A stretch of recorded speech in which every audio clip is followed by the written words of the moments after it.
Hello friends, welcome to IT academy. मैं आकाश मेहता। आज हम डिस्कस करेंगे current affairs June first week. Let's start with the first news.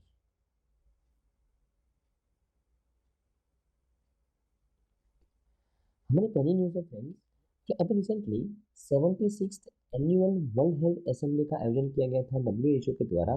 कहाँ पे? तो उसके हेडक्वार्टर जिनीवा स्विट्जरलैंड के अंदर। इस बार की थीम क्या रखी गई थी? WHO 875 saving lives driving the health for all. Actually WHO की स्थापना के 75 ईयर्स कंप्लीट हुए, राइट। तो इस बार की थीम रखी गई थी WHO 875 saving the lives driving health for all, right. और ये वर्ल्ड हेल्थ असेंबली के अंदर इंडिया की तरफ से किसने पार्टिसिपेट किया? तो हमारे जो ministry of health and family welfare है, मनसुख मांडवीय, उनके द्वारा इंडिया को रिप्रेजेंट किया गया।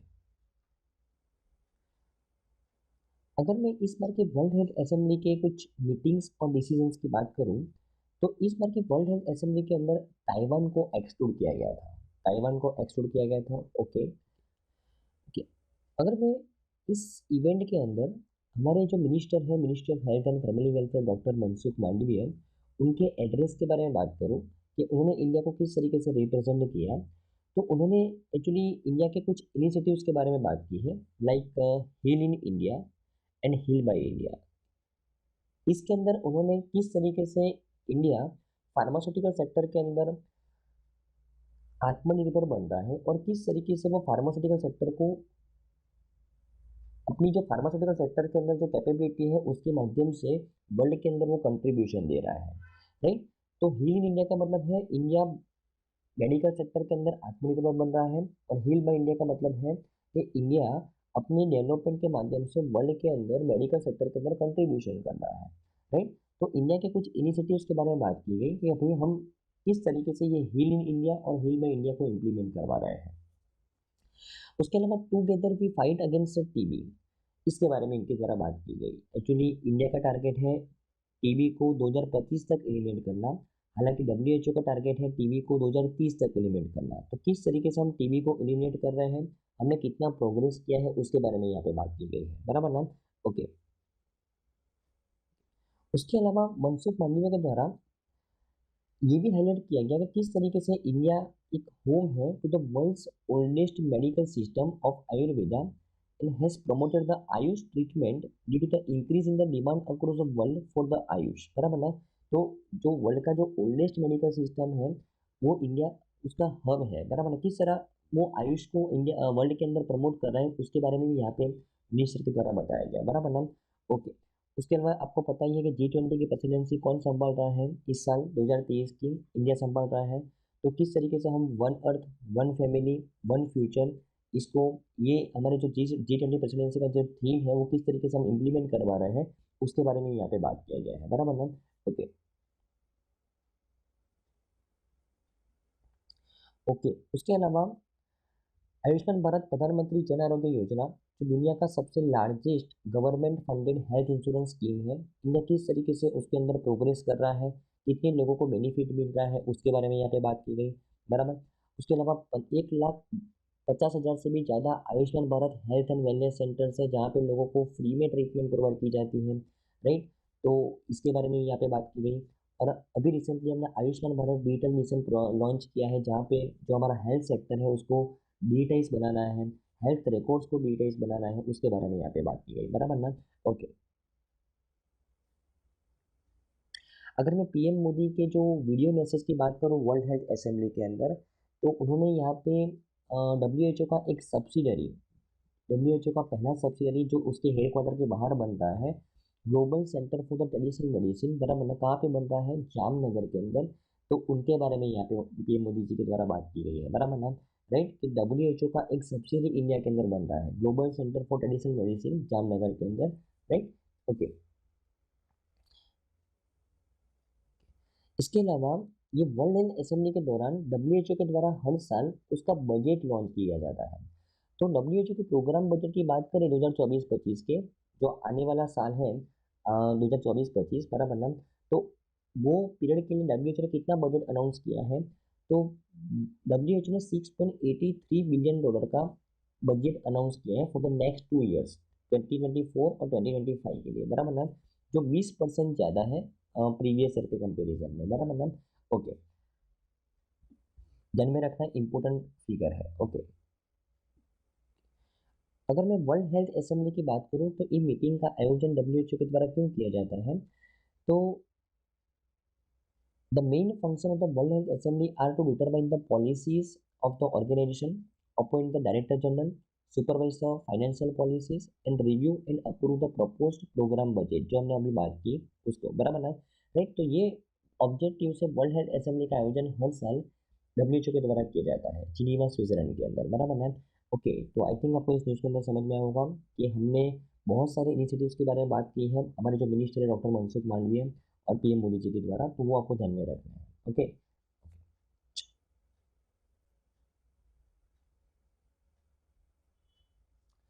हमारी नेक्स्ट न्यूज़ है friends, Pakistan Afghanistan are among the global hunger hotspots. ये कौन बोल रहा है, फूड एंड एग्रीकल्चर ऑर्गेनाइजेशन और वर्ल्ड फूड प्रोग्राम, ये दोनों संस्था बोल रही है, दोनों ही यूएन की संस्था है, बहुत ही इंपॉर्टेंट रिपोर्ट है, उसके बारे में बात करते हैं।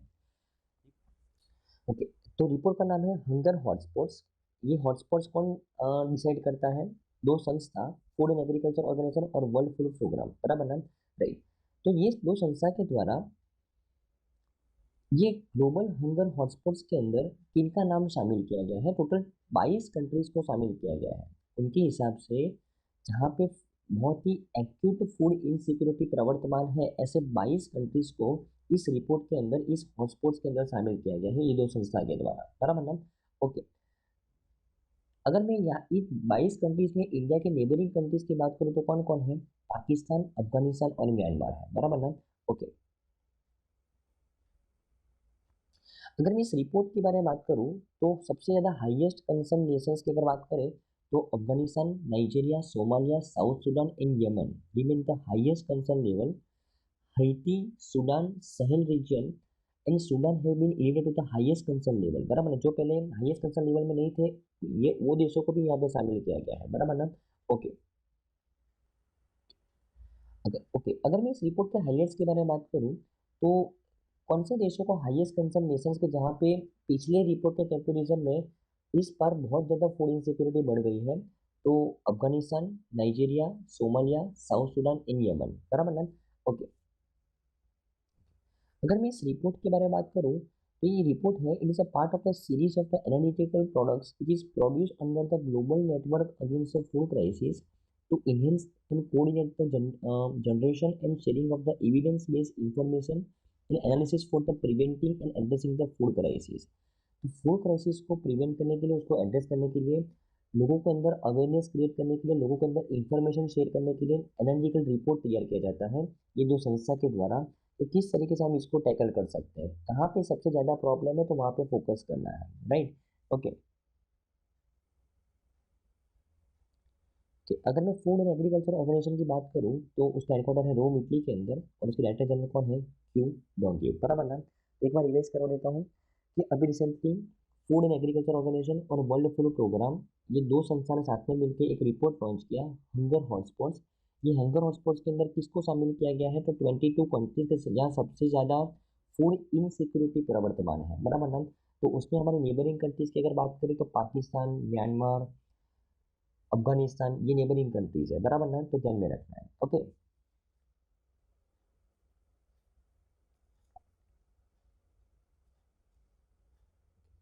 हमारी नेक्स्ट न्यूज़ है फ्रेंड्स कि अभी रिसेंटली इंडिया ने कंडक्ट किया Asia's first performance based helicopter navigation, उसके बारे में बात करते हैं।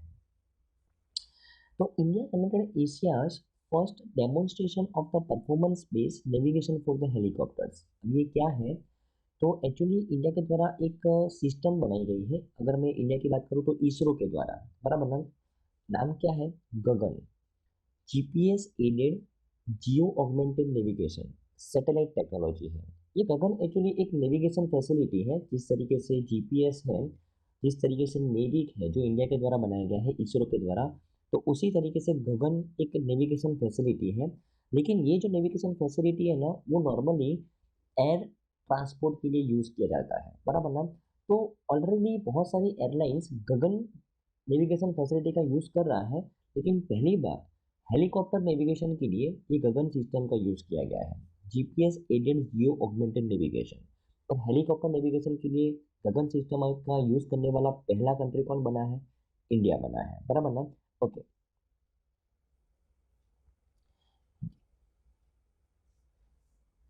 अगर मैं गगन की बात करूं तो गगन टेक्नोलॉजी सपोर्ट्स एयरक्राफ्ट और helicopters with the guided landing at the airports which do not have instrument landing system. जो एयरपोर्ट के अंदर इंस्ट्रूमेंट लैंडिंग सिस्टम नहीं है तो वहां पे लैंडिंग के लिए सपोर्ट कौन प्रोवाइड करता है?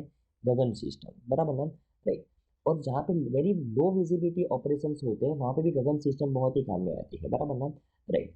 और all the registered aircraft in India will have to comply with the Gagan by दिसंबर 2025। हमारे मिनिस्ट्री ऑफ सिविल एविएशन के द्वारा एक कंप्लाइजेशन किया गया है कि जितने भी इंडिया के जितने भी रजिस्टर्ड एयरलाइंस है उसको गगन के साथ लिंक हो जाना पड़ेगा। कब तक? 2025 तक, बराबर ना?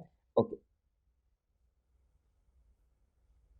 अगर मैं गगन सिस्टम की बात करूं तो इस state of the art space based augmentation system that use a system of the ground stations to provide the necessary augmentations to the GPS standard positioning service navigation signal, बराबर ना? ओके। ओके। गगन system को क्यों design किया गया है? To provide the additional accuracy, availability and integrity necessary to enable the users to rely on the GPS for all phases of the flight from en route through the approach for the all qualified airports within the GAGAN service volume, बराबर ना? तो ये system का main use है कि जहाँ GPS नहीं पहुंच सकता वहां पे हमको पहुंचना है, सिंपल। जहाँ पे वेरी लो विजिबल ऑपरेशंस होते हैं वहां पे गगन सिस्टम का यूज करके वहां पे आप सर्वाइव कर सकते हो, बराबर ना? ओके। अगर मैं इसके बेनिफिट्स के बारे में बात करूं तो will also provide the capability for the increase accuracy in the position reporting allowing for the more uniform and high quality air traffic management, बराबर ना? ओके। 2022 के अंदर अप्रैल 2022 के अंदर IndiGo become the first airline in India to land the aircraft using the indigenous navigation system GAGAN. Actually इसका main उपयोग है landing operation करने के लिए, जहाँ पे एयरपोर्ट के अंदर सुविधा नहीं होती या तो फिर बहुत ही लो विजिबल ऑपरेशन होते तो वहाँ पे लैंडिंग करने के लिए आप इस सिस्टम का यूज कर सकते हो। तो इंडिया के अंदर पहली एयरलाइन कौन सी बनी थी? इंडिगो, बराबर ना? ओके। और ये पहली बार हेलीकॉप्टर्स के अंदर यूज किया जा रहा है अभी, बराबर ना? ओके।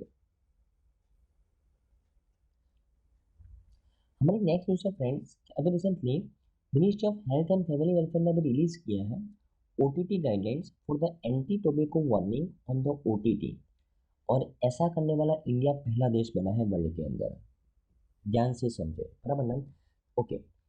तो एक्चुअली हमारे जो ministry of health and family welfare है, इनके मिनिस्टर कौन है? डॉक्टर मनसुख मांडविया। अभी हमने बात की, वर्ल्ड हेल्थ असेंबली के अंदर पार्टिसिपेट किया था उनके द्वारा।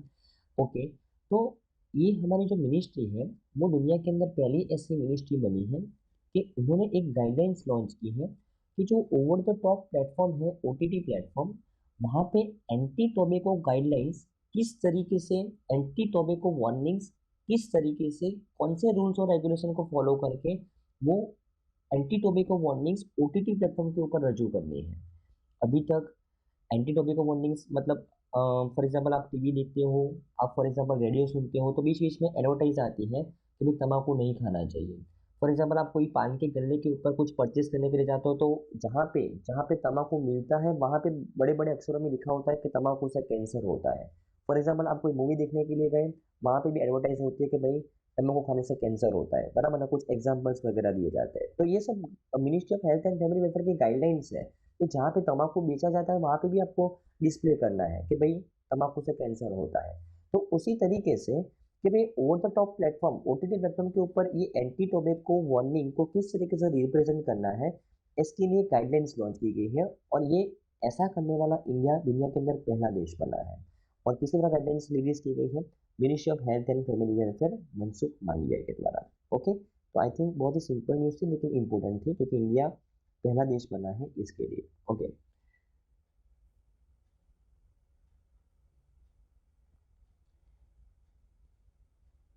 ओके।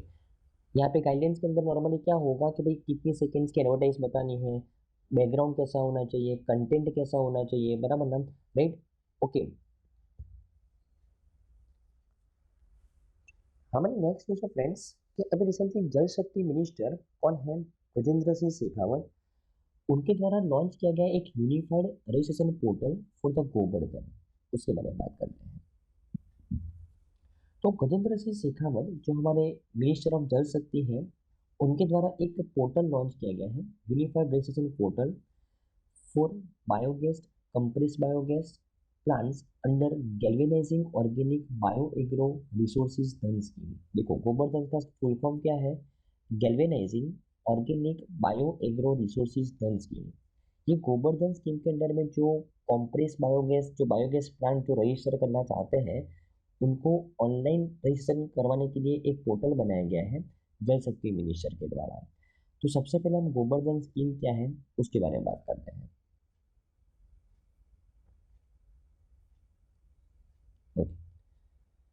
गोवर्धन ये जो स्कीम है 2018 के अंदर लॉन्च किया गया था अंडर द स्वच्छ भारत मिशन ग्रामीण के अंदर, Swachh Bharat mission Grameen phase 2 programme के अंडर में।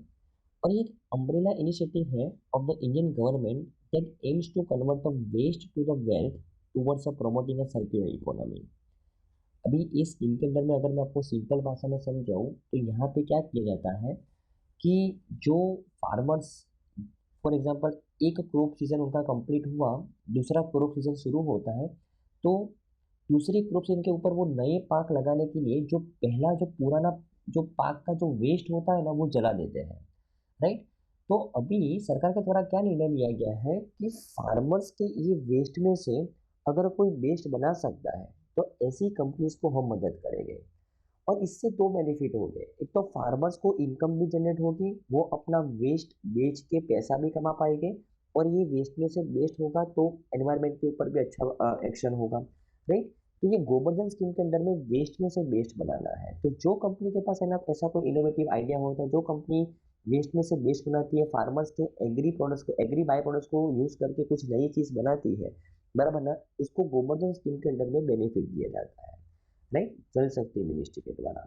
तो यहाँ पे अगर फॉर एग्जांपल कोई कॉम्प्रेस बायोगैस प्लांट बनाना चाहता है तो वो ऑनलाइन रजिस्ट्रेशन कर सके, इसके लिए पोर्टल रिसेंटली डेवलप किया गया है इस मिनिस्ट्री के द्वारा गोवर्धन स्कीम के अंडर में। जस्ट इसके लिए वो रिसेंट न्यूज में आया है। आई थिंक आपको समझ में आ गया होगा फ्रेंड्स, बराबर ना। ये गोवर्धन स्कीम कौन से मिशन का पार्ट है, स्वच्छ भारत मिशन ग्रामीण फेज 2 का पार्ट है, बराबर ना। ओके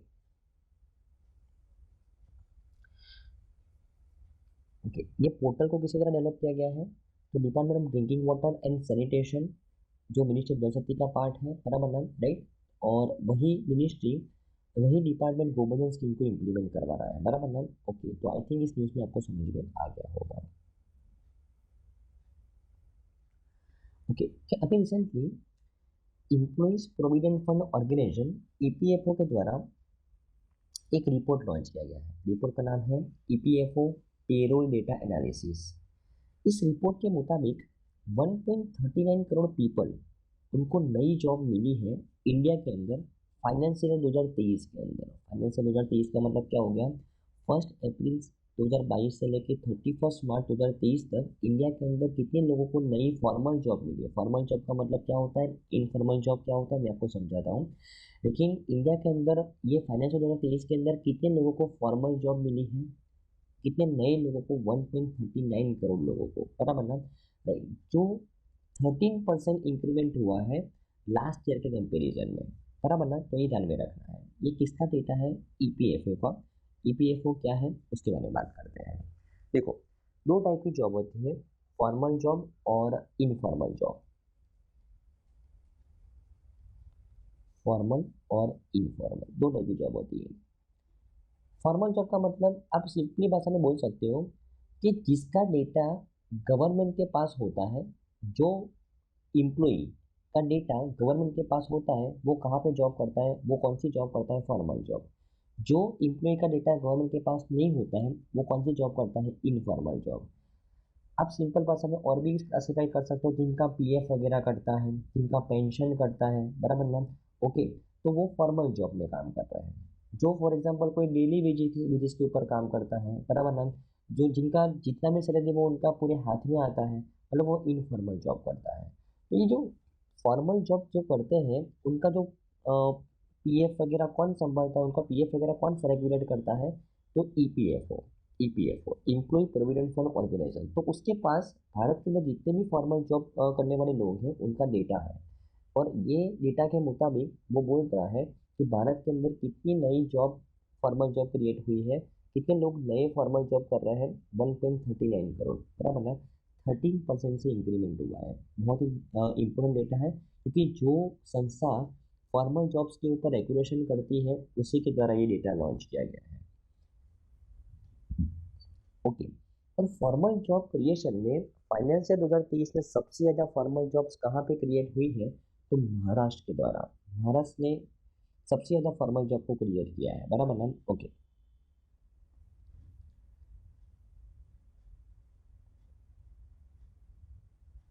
अगर दूसरे नंबर की अगर बात करें तो तमिलनाडु सेकंड नंबर पे है, बराबर ना। ओके,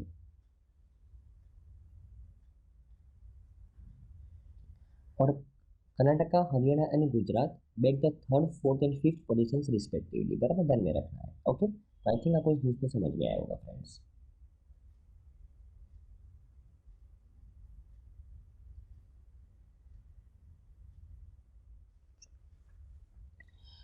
हमारी नेक्स्ट न्यूज़ है फ्रेंड्स, क्या अभी रिसेंटली हमारे जो यूनियन मिनिस्टर है हरदीप सिंह पुरी, उनके द्वारा लॉन्च किया गया है पीएम स्वनिधि मोबाइल एप्लीकेशन, उसके बारे में बात करते हैं।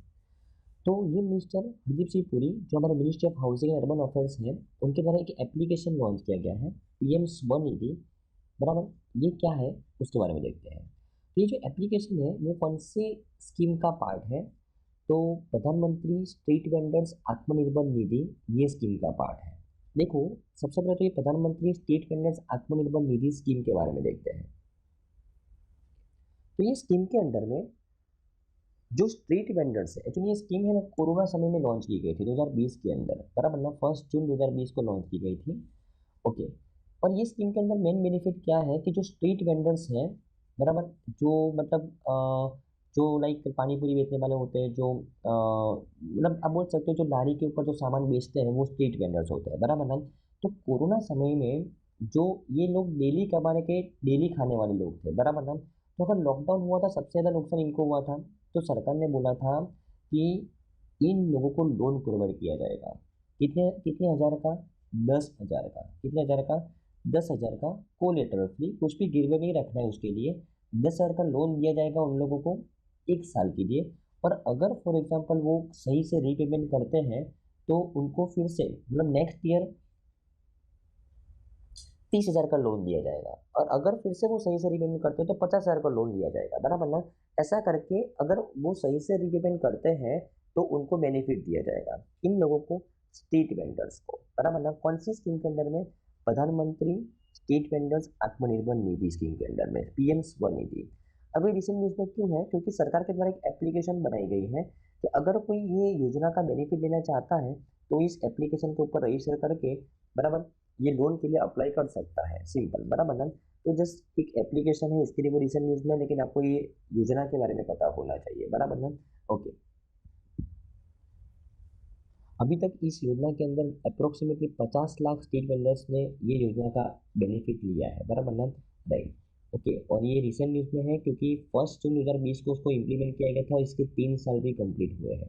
कौन से मिनिस्ट्री के द्वारा इम्प्लीमेंट किया जाता है, ministry of housing and urban affairs. कौन है, doctor Hardeep Singh Puri, sorry doctor नहीं है वो, हरदीप सिंह पुरी, बराबर ना। ओके, हमारी next question friends, NIRF. NIRF का फुल फॉर्म क्या है, नेशनल इंस्टीट्यूशन रैंकिंग फ्रेमवर्क। ये किस तरीके से इंडियन इंस्टीट्यूट्स को रैंक प्रोवाइड करना है, एक फ्रेमवर्क तैयार किया गया है, किसके द्वारा, मिनिस्ट्री ऑफ एजुकेशन के द्वारा। तो ये फ्रेमवर्क के अकॉर्डिंग भारत की सबसे बेस्ट संस्था, इंस्टीट्यूट कौन सी है, IIT Madras, top the India ranking 2023। तो एक्चुअली मिनिस्ट्री ऑफ एजुकेशन के द्वारा एक फ्रेमवर्क तैयार किया गया है, नेशनल इंस्टीट्यूशनल रैंकिंग फ्रेमवर्क। ये फ्रेमवर्क के अकॉर्डिंग एक रिपोर्ट लॉन्च किया जाता है, उसका नाम है इंडिया रैंकिंग 2023, राइट। ये 2023 का एडिशन है। तो ये इंडिया रैंकिंग के अंदर कौन सी इंस्टीट्यूट ने टॉप किया, आईआईटी मद्रास, बराबर ना। और ये 5th टाइम इसने इस इंडेक्स को टॉप किया है, बराबर ना। Okay, IIT Madras is followed by the Indian institute of science, IIC Bengaluru, वो सेकंड नंबर पे है और आईआईटी दिल्ली थर्ड नंबर पे है, बराबर ना। ओके, अगर मैं नेशनल इंस्टीट्यूशनल रैंकिंग फ्रेमवर्क की अगर बात करूँ, तो ये जो फ्रेमवर्क है इसको अप्रूव किया गया था ministry of human resource development. अभी मिनिस्ट्री ऑफ एजुकेशन पहले क्या हुआ करता था, ministry of human resource development, और इसको लॉन्च किया गया था इस फ्रेमवर्क को 2015 के अंदर। ओके, ये नेशनल इंस्टीट्यूशनल रैंकिंग फ्रेमवर्क के अंदर एक मेथोडोलॉजी आउटलाइन की गई है to rank the institutes across the India. The parameters cover the teaching, learning, resources, research and professional practices, graduation outcomes, outreach and inclusivity and perception। तो ये framework के according यहाँ पे इंस्टीट्यूट्स को रैंक दिया जाता है इस फ्रेमवर्क के अकॉर्डिंग, बराबर ना। ओके, पहली बार ये इंडिया रैंकिंग कब लॉन्च किया गया था, 2016 के अंदर, बराबर ना। टोटल 13 कैटेगरीज के अंदर इंस्टीट्यूट्स को रैंक इंक्लूड किया जाता है, बराबर ना, ये इंडिया रैंकिंग के अंदर। और सबसे मतलब लार्जेस्ट, इंडिया के अंदर सबसे लार्जेस्ट कवरेज प्रोवाइड करता है इंस्टीट्यूट्स को रैंक प्रोवाइड करने के लिए, बराबर ना। ओके, अगर मैं इस बार के एडिशंस की कुछ खासियत के बारे में बात करूँ तो कुछ नए एडिशंस किए गए हैं। तो अगर मैं यहाँ पर, मेरा जैसे आपको पता है टोटल 13 कैटेगरीज के अंदर ये फ्रेमवर्क के अकॉर्डिंग इंस्टीट्यूट्स को रैंक प्रोवाइड किया जाता है 13 अलग अलग कैटेगरीज के अंदर। तो इस बार कहीं कौन सी कैटेगरीज को ऐड किया गया है, तो agriculture and allied sectors, innovation को ऐड किया गया है, बराबर ना। और उसके अलावा जो स्कोप ऑफ आर्किटेक्चर उसको एक्सपांड किया गया है, आर्किटेक्चर एंड प्लानिंग, बराबर ना। तो ये कुछ नई चीज़ों को यहाँ पे ऐड किया गया है। ओके, अगर मैं बेस्ट इंस्टीट्यूट के बारे में बात करूँ तो आईआईटी मद्रास, बेस्ट यूनिवर्सिटी के बारे में बात करूँ तो आईआईएससी बेंगलुरु। ये दो चीज़ों को आपको ध्यान में रखना है, बराबर ना। ओके, और इस बार कौन कौन सी नई नई नई कैटेगरी ऐड की गई है, तो एग्रीकल्चर एंड अलाइड सेक्टर्स में कौन बेस्ट है वो आपको ध्यान में रखना है, वो आपको फाइंड करना है। और जो इनोवेशन कैटेगरी ऐड की गई है, तो इनोवेशन में कौन सी संस्था बेस्ट है वो आपको फाइंड करना है, बराबर ना। ओके,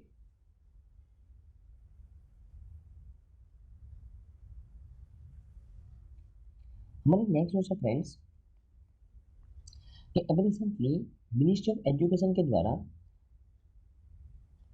अनवेल किया गया है UGC institutions deemed to be universities regulations guidelines launch की गई है, उसके बारे में देखते हैं। तो हमारे जो यूनियन मिनिस्टर है धर्मेंद्र प्रधान, उनके द्वारा जो हमारे मिनिस्ट्री ऑफ एजुकेशन है, उन्होंने एक गाइडलाइन रिलीज की है, UGC university grant commission institutes deemed to be universities के कौन सी इंस्टीट्यूट को डीम यूनिवर्सिटी का लाइसेंस देना है, उसके ऊपर एक गाइडलाइन लॉन्च की गई है। एक्चुअली गाइडलाइन पहले भी लॉन्च की गई थी, जस्ट उसके अंदर कुछ फेरफार किए गए हैं, बराबर ना।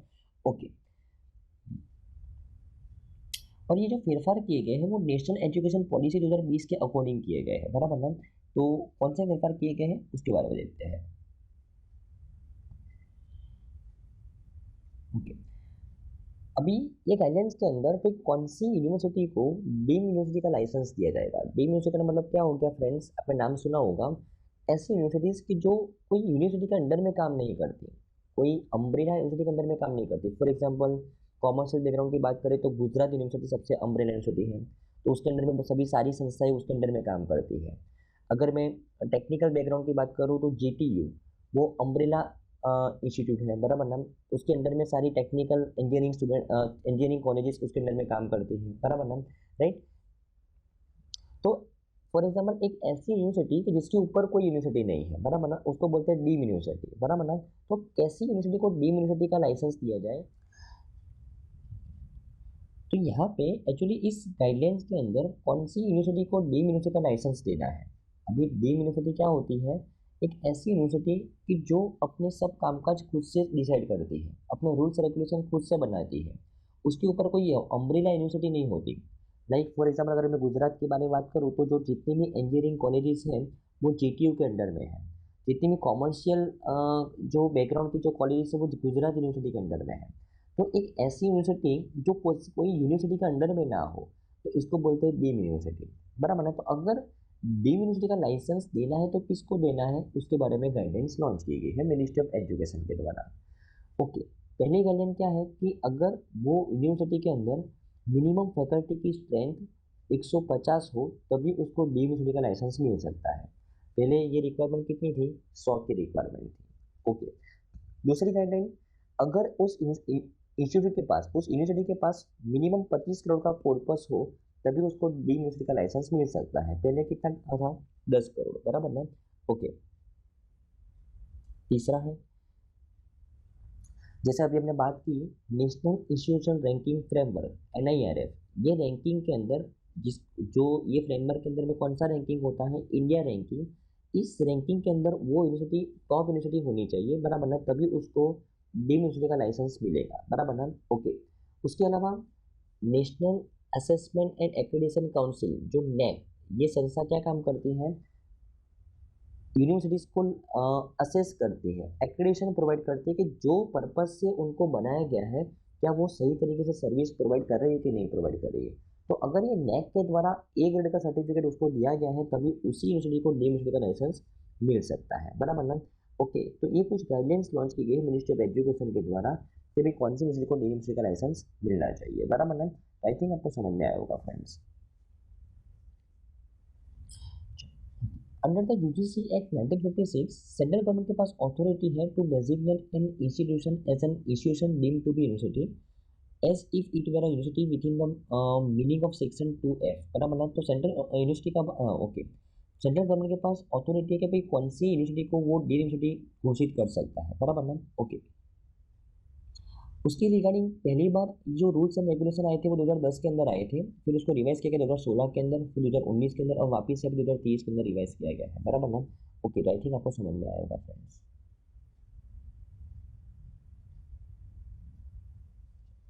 हमारी नेक्स्ट न्यूज है कि इंडियन नेवी ने भी सक्सेसफुली एक टेस्ट फायरिंग की है एक under water target using the indigenously developed heavyweight torpedo.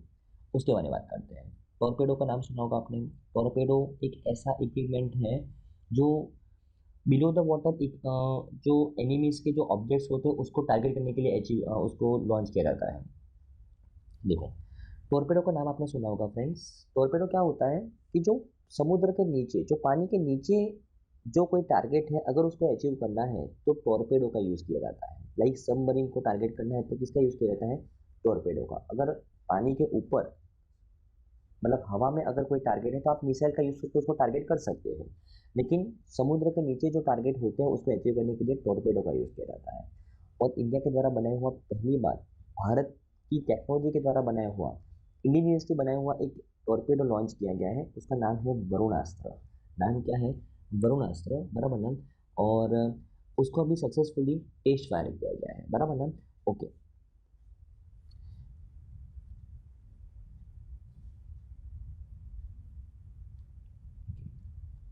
ये जो वरुणास्त्र है किसके द्वारा डेवलप किया गया है, तो डेवलप किया गया है DRDO के द्वारा। और उसको मैन्युफैक्चर किसके द्वारा किया गया है, तो मैन्युफैक्चर किया गया है भारत डायनेमिक्स लिमिटेड के द्वारा, BDL के द्वारा, बराबर ना।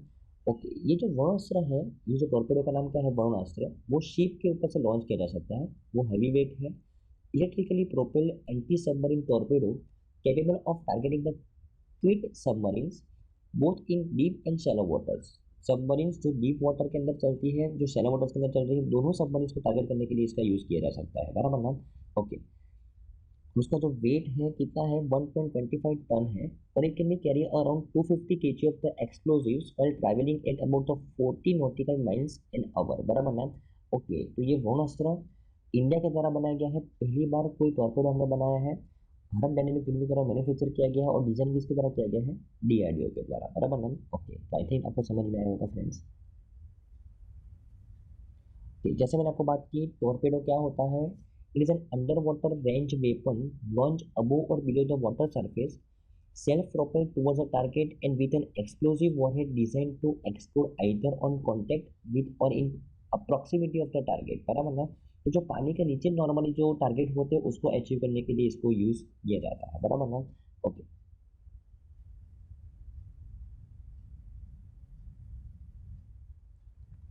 हमारे नेक्स्ट न्यूज है friends, UN Russian language day कब सेलिब्रेट किया जाता है, 6 जून को। बहुत इंपॉर्टेंट डे है, इसके लिए हमने कवर किया है। तो UN Russian language day is annually observe across the globe on the 6 June to create the awareness about the history, culture and development of the Russian language, right. और actually ये जो 6 जून के ऊपर क्यों सेलिब्रेट किया जाता है, तो रशिया के जो नॉवेलिस्ट थे अलेक्जेंडर पुशकिन, उनकी बर्थ एनिवर्सरी के ऊपर ये सेलिब्रेट किया जाता है, बराबर ना, राइट। ये जो अलेक्जेंडर पुश्किन थे वो फाउंडर थे मॉडर्न रशियन लिटरेचर के, बराबर ना। तो उनकी बर्थ एनिवर्सरी के ऊपर ये सेलिब्रेट किया जाता है। और every year Russia celebrate 6 June as a Pushkin day, ध्यान में रखना है। ओके, तो हर साल यूएन के द्वारा यूएन की 6 ऑफिशियल लैंग्वेज के बारे में, उसके कल्चर के बारे में प्रमोशन करने के लिए यूएन के द्वारा 6 अलग अलग दिन के ऊपर यूएन लैंग्वेज दिन सेलिब्रेट किए जाते हैं। और यूएन की 6 ऑफिशियल लैंग्वेज कौन कौन सी है? Arabic, Chinese, English, French, Russian and Spanish. तो अभी हमने ये रशियन लैंग्वेज डे को क्यों इंक्लूड किया है? क्योंकि ये यूएन की 6 ऑफिशियल लैंग्वेज में से एक ऑफिशियल लैंग्वेज है, बराबर ना। इसके लिए आपके लिए इंपॉर्टेंट है, बराबर ना। ओके, अगर मैं यूएन लैंग्वेज डे के बारे में बात करूँ तो फ्रेंच लैंग्वेज डे 20 मार्च को सेलिब्रेट किया जाता है, चाइनीज लैंग्वेज डे 20 अप्रैल, इंग्लिश लैंग्वेज डे 23 अप्रैल, स्पेनिश लैंग्वेज डे ऑल्सो 23 अप्रैल, अरेबिक लैंग्वेज डे 18 दिसंबर और रशियन लैंग्वेज डे 6 जून को सेलिब्रेट किया जाता है। रशियन लैंग्वेज डे रशिया के अंदर पुश्किन डे की तरफ से सेलिब्रेट करते हैं, बराबर ना। ओके, हमारे नेक्स्ट न्यूज़ फ्रेंड्स कि अभी जो हमारे मिनिस्टर है जितेंद्र सिंह, जो हमारे minister of science and technology के मिनिस्टर ऑफ स्टेट है, इंडिपेंडेंट चार्ज, क्योंकि minister of science and technology में कोई मिनिस्टर नहीं है, directly minister of state Jitendra Singh PM Modi ji को रिपोर्ट करते हैं। तो उनके द्वारा एक लवंडर फेस्टिवल का उद्घाटन किया गया, कहाँ पे? जम्मू कश्मीर के अंदर, बराबर ना, भादवगढ़ डिस्ट्रिक्ट के अंदर, बराबर ना। तो उसके बारे में बात करते हैं। और भादवगढ़ डिस्ट्रिक्ट को लवंडर कैपिटल ऑफ इंडिया भी घोषित किया गया है, उसके बारे में बात करते हैं। Jitendra Singh, union minister of state, independent charge for science and technology, उनके द्वारा उद्घाटन किया गया लवंडर फेस्टिवल का, कहाँ पे? जम्मू कश्मीर के अंदर, भादवगढ़ डिस्ट्रिक्ट के अंदर, बराबर ना। ओके, सॉरी, भादरवा डिस्ट्रिक्ट के अंदर, सॉरी, बराबर ना। ओके, तो actually council of scientific and industrial research, CSR Indian institute of the integrative medicine, CSR के अंदर में एक संस्था काम करती है। उसके द्वारा जम्मू कश्मीर के ये भादरवा डिस्ट्रिक्ट के अंदर एक चीज़ आइडेंटिफाई की गई। ओके, कि उसके द्वारा जम्मू कश्मीर के इस भादरवा डिस्ट्रिक्ट के अंदर आइडेंटिफिकेशन किया गया कि ये जगह के अंदर एक पोटेंशियल है, किसको कल्टीवेट करने का? लवंडर को कल्टीवेट करने का। किसके द्वारा आइडेंटिफिकेशन किया गया? तो council of scientific and industrial research, उसके अंदर में एक संस्था काम करती है, Indian institute of integrative medicine, ये संस्था के द्वारा, बराबर ना। तो इस संस्था के द्वारा एक इनिशिएटिव लॉन्च किया गया। इनिशिएटिव का नाम क्या है? CSIR aroma mission. ये मिशन के अंडर में ये संस्था के द्वारा ये डिस्ट्रिक्ट के फार्मर्स को मोटिवेट किया गया, इंकरेज किया गया कि भाई आपके वहाँ पे लवंडर को कल्टीवेट करने का पोटेंशियल है, आप लवंडर की खेती कीजिए, आपकी बहुत सारी इनकम होगी। तो बहुत सारे फार्मर्स ने उनके कहे मुताबिक, उनके गाइडेंस के अंडर में, ये संस्था के गाइडेंस के अंडर में, उसके टेक्निकल सपोर्ट के अंडर में कल्टीवेशन शुरू किया लवंडर का। और आज यहाँ पे ये जगह पूरा पर्पल बन चुका है, जिसको हम बोल सकते हैं यहाँ पे पर्पल रिवोल्यूशन आ गया है, बराबर। इतना सारा लवंडर का यहाँ पे कल्टीवेशन हुआ है और यहाँ के फार्मर्स की इनकम बहुत बढ़ गई है ये लवंडर के कल्टीवेशन करके, बराबर ना। कौन से मिशन का पार्ट था? CSIR aroma mission. CSR की एक संस्था है, इंडियन इंस्टीट्यूट ऑफ